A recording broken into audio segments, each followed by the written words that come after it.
Hi everyone, it's Chef Rose here, and it's our last demo day, and I've saved that for fruit desserts today. So after this, it'll just be getting ready for the final exams. So kind of sad, but I hope I get to see all of you soon. So today we're going to do a cherry puff pastry dessert. And with cherries, we're going to use the cooked juice method. So I want to show you how to do that. And that's usually for any type of fragile berry: strawberries, blueberries, blackberries, raspberries, cherries. You drain it. I bought them frozen. They're called red pie cherries. Thawed them and then drained the juice and then measured out the juice I needed right here. Okay. Then we're going to do individual plum blueberry cobblers in these cute little dishes. I'm going to show you how to prep the plums for that. And then we're going to do a peach, raspberry, blackberry crisp. And that one I've just bought some frozen peaches and of course thawed them as well. And then we'll use some fresh berries with that. So today, or this part one, is just the prep. Getting our crisp topping ready, get the cherry pie filling ready, get the plums ready, and we'll talk about the sweet cobbler topping that I've already made. So that one's pretty easy to do. So let's get started with the cherry cooked juice filling. So I'm doing half of the recipe that's in the book. It's under blueberry pie filling, and it's the cherry is a variation of the blueberry one. So I'm doing half of the recipe because I got a little about almost 2.5 pounds of cherries here. Okay, so first thing you want to do in your saucepan is add your 6 ounces of cherry juice. And if you didn't have enough juice that came from the drained cherries, you would add enough water to make sure you have that full 6 ounces. And then sugar. One part of the sugar was 3 ounces of sugar. Now, cornstarch does not like to thicken if there's too much sugar. So there's two quantities of sugar, some added now and some added later. All right, so we're going to heat this and bring it to a boil. Get it nice and hot. All right, and you're going to use a whisk for this. All right, so let's pull that down so you can kind of see. All right, great.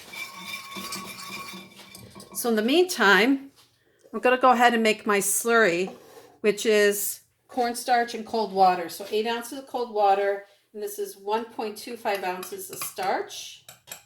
And generally you put the starch on top of the water. I would never want to pour the water on top of the dry because I might not get all the way to the bottom. So I always do it this way. And give it a good stir. So remember, this is called a slurry, and it's going to help thicken the cherries. It's going to be the filler around the cherries. And that's all you have to do. But I want to add it once this mixture is nice and hot. Okay. So the other additions that are going to go in that I have ready are some lemon juice, and probably just a teaspoon of the lemon juice. And then my second quantity of sugar, which is 5 ounces. And of course the cherries, which have been drained. So pretty easy to make this. And again, in my lecture notes, I talk about, you could buy cherry pie filling in a can and just dump it out. And certainly that's fine. It's got usually more filler than cherries, but if you're stuck for money, you just got to get something made really quickly, it's fine. That's actually what I used the first time I ever made cherry pie at home.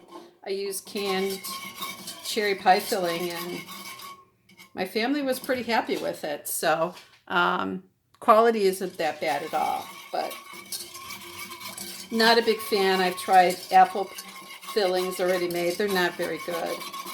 Cherry's fine. Those are pretty much the only two. And those are the most two common that you could find on the grocery store shelf, is pre-made apple pie filling and pre-made cherry pie filling. Just because cherries, there's a lot of prep with cherries, right? You got all those little pits and they make special tools to do it, but it takes a long time. So it's much easier to buy a bag of frozen cherries. And there's all different types of cherries. These were called red pie cherries. Jewel was selling dark sweet cherries. I'm not a big fan of those. Those are good for eating. I love those to eat those. But these pie cherries taste a lot better. They're very tart. But if you're a Costco member, Costco sells a nice mixture of 3 different kinds of cherries in one bag, all frozen together. And it's amazing. But I'm no longer a member. Plus, even if I was, I don't think I'd want to go there just for one item. So, so if you can find these pie cherries, I found them at Woodman's. I don't know if you've heard of Woodman's. They're a really large, almost like warehouse grocery store, and they carry just about everything you can imagine. So it's not close to my house, but I made a special trip there because I had a feeling that they would have something other than dark sweet cherries for baking, and I was right, they did. So, all right, so it's getting hot. So remember, when you use cornstarch in a filling, you want to make sure that that starch boils off. That's what I want to make sure I want to do. So I'm going to re-stir my slurry because my juice mixture is ready. I want to make sure there's no starch that has fallen to the bottom. All right, while you're whisking, and I'm going to turn the heat down just a little. While you're whisking, add your slurry. Stir, stir, whisk, whisk, whisk, whisk, whisk, whisk, whisk, whisk. Keep whisking, keep whisking. Perfect. All right. So I'm going to bring it back to a boil. You'll see it change color, right? Watch, it's kind of a pink now. But watch, as the cornstarch thickens, it's going to change color. It's really amazing. Now, it's really hard to get juice from raspberries, blackberries, blueberries. So in that case, you're going to use just water instead of juice because they really don't have a lot of juice. Now, if you buy frozen berries and let them thaw, yes, they will produce juice. All right, so it's going to be amazing. It'll go from this pink to a nice deep cherry red color as it thickens. And then after it's done, then we add that remaining sugar and a little bit of lemon juice, and that's it. And pour it over the cherries. That's how simple this can be to make. But, you know, if you're feeding a lot of people and they want cherry, you know, sometimes it's easier to just buy the stuff already made. All right, look, I can see the color changing. I can tell this is getting thicker. It's so cool. It's some science going on here and why the color changes, but it's very cool. Keep stirring. Get it nice and thick.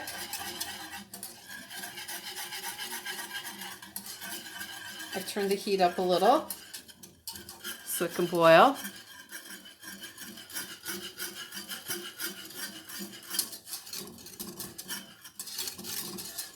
All right, it's getting there. Yep, I can feel it. I can see the bubbles on the side.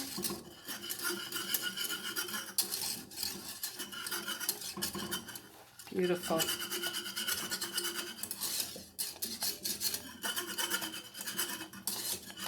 Look how it's changed color. Oh, beautiful.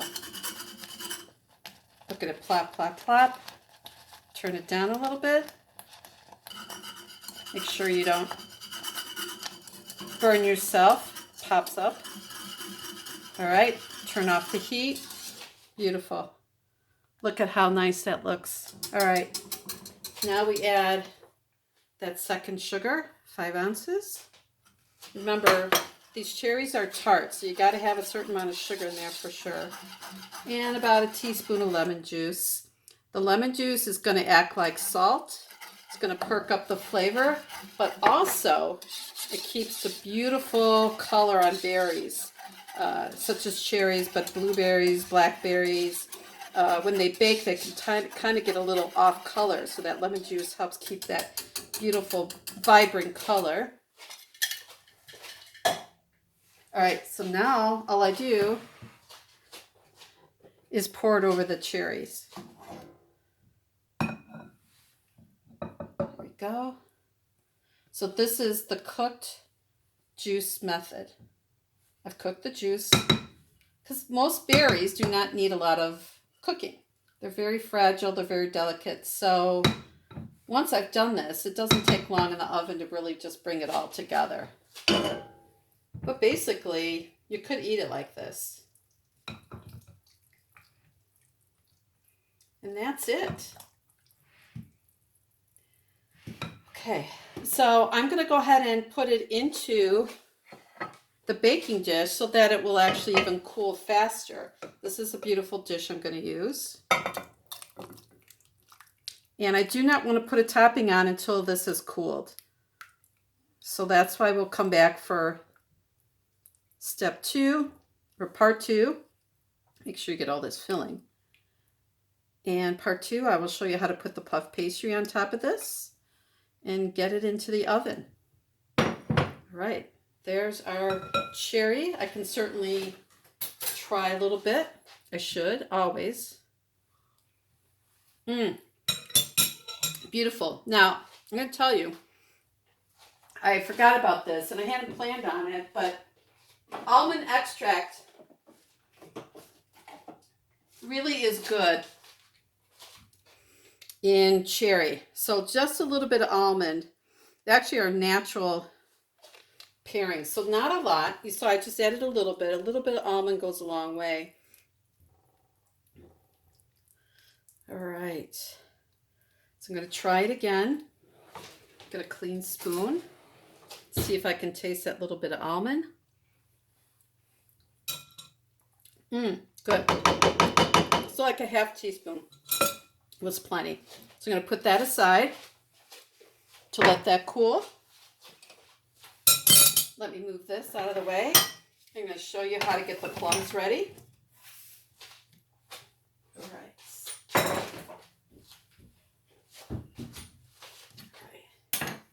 And I know that there's a reason why the cherries and almonds are natural. I'll have to see if I can find it, put on the lecture notes for you. I think they're just part of the same family, almonds and cherries. So, all right. So for the plums, I'm going to use these beautiful little dishes. Aren't they so cute? Make sure you can see. Okay, good. So all I've been doing is just cutting up the plums to make sure I have enough. And really it ends up being about 1 plum per cup. Now remember, they're going to cook down, so I want to fill this pretty well. So the best way to cut a plum, the same way with a nectarine, apricot. Now peach, you could do the same way, but the peach you've got to take the skin off because it's you can't bake with it. So those are a little different, but in terms of nectarines, plums, and apricots, you would just do this, take a knife, turn the plum all the way around, twist, okay? Then use a melon baller to remove the pit, and that's it. I don't like the piece to be too big, so I'm actually cutting them in half horizontally, and then just cut pieces like that, drop them into the dish. Okay, and that is it. Super easy. Okay, but on part 2, I'm going to show you how to mix this with the blueberries and all the filling ingredients and finish those off. All right, so let me finish the prep.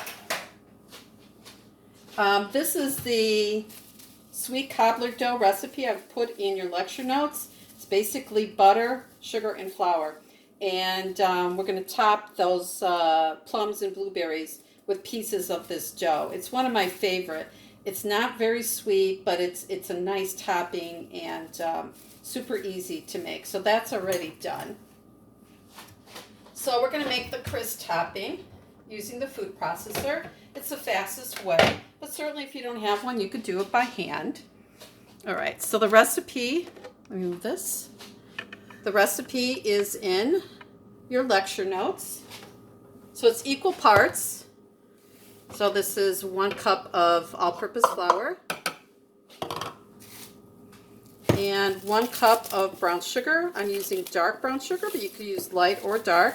But of course the dark will get you more of a caramel background flavor. Okay. Then you're just going to bring these two together. Pulse. Just to combine. Perfect. Now we're going to add 1 cup of butter, which is 2 sticks or 8 ounces, and I've cut it into small pieces. Not too small, but just cut it up. Nice and cold. I want the butter to stay intact. If it was soft, it would just become a dough. I don't want it to become a dough. I want it to be a streusel. All right. Pulse, pulse, pulse, pulse, pulse, just till the butter's in small pieces. Pulse, pulse, pulse, pulse. Perfect. Perfect. Let's see if you can see those nice little pieces of butter. Perfect. Now, these other 2 ingredients are optional, but I like to add oats. So let's do 1 cup of oats. Old-fashioned oats is fine. Even quick-acting oats is fine. And then nuts if you'd like. Pecans, walnuts, almonds. But I'm going to skip the nuts today. Just do the oats. Pulse, pulse, pulse, pulse, pulse. That's it. And that is my crisp topping that I'm going to use on top of the peaches and raspberries and blackberries. So 3 different fruit desserts, and so join me for part 2 to finish and put all these 3 desserts in the oven. All right, see you soon. Bye.